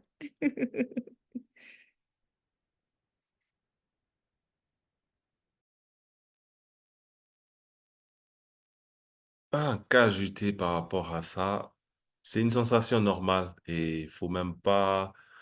Moi, ça m'aurait fait un peu plus peur si ça t'arrêtait à prendre la parole. Mais si ça ne t'arrête pas, ce que je peux te dire, c'est normal, ça nous arrive. Même ceux qui sont expérimentés vont te le dire. Ça nous arrive à tous d'avoir cette petite boule, surtout lorsque ce sont des environnements nouveaux pour nous. C'est naturel. L'être humain, on a d'un côté une peur, mais d'un autre côté, on a ce côté où on aimerait être parfait. On aimerait bien faire, bien dire ou dire la bonne chose, mais il faut toujours se lancer comme tu sais le faire. Et moi, je t'encourage à continuer. Ça vient, tu souris parce elle est là. C'est une petite sensation un peu bizarre, mais après, tu interviens et tu bénis les gens avec ton expérience ou bien avec tes connaissances. Voilà ce que je peux ajouter.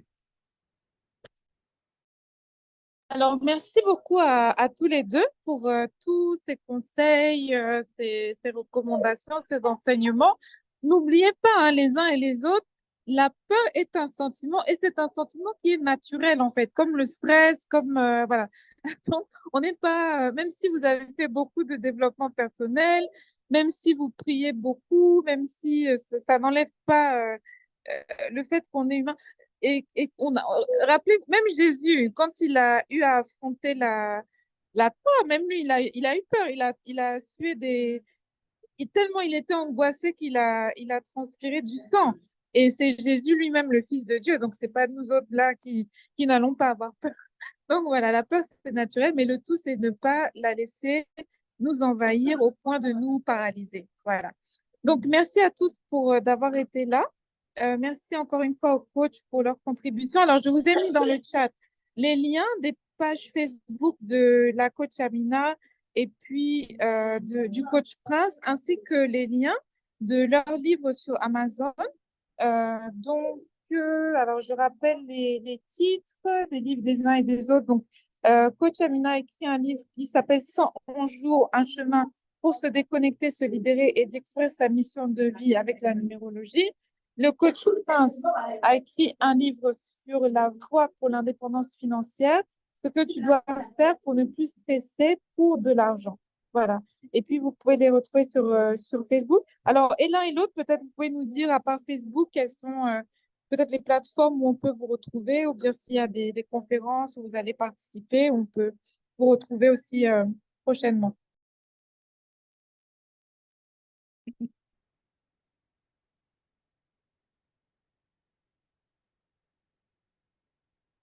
Coach Amina?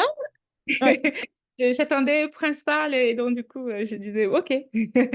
Alors, au niveau de l'actualité, en ce moment, donc voilà, je fais beaucoup de live. Je pense que je reprendrai les conférences, je reprendrai un séminaire au Cameroun au mois de novembre.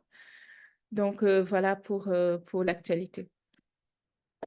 Merci beaucoup. Et coach Prince? Moi, par contre, de mon côté, c'est un peu l'inverse. Je suis beaucoup en off ces derniers temps. Je suis plus dans des accompagnements. Le contenu, j'en partage presque plus parce que je suis en train de travailler sur 2 ou 3 projets qui m'emmènent un peu à être... Mais sinon, les réseaux sociaux, autres réseaux sociaux, j'ai LinkedIn que j'utilise beaucoup. Et j'ai aussi une page que j'ai créée pour pouvoir motiver et encourager les gens. Donc, réussir dans ma vie, Prince MB. Je sais pas, je pourrais partager le lien, je pense bien si je suis connecté. Mais dans l'actualité, j'interviens difficilement. Bon, avec Rosemary, c'est toujours une joie. C'est toujours une joie, vraiment, d'insister. Mais sinon, je préfère, pour l'instant, cette année, je me suis plus concentré sur ma formation, mon développement et préparer l'année prochaine.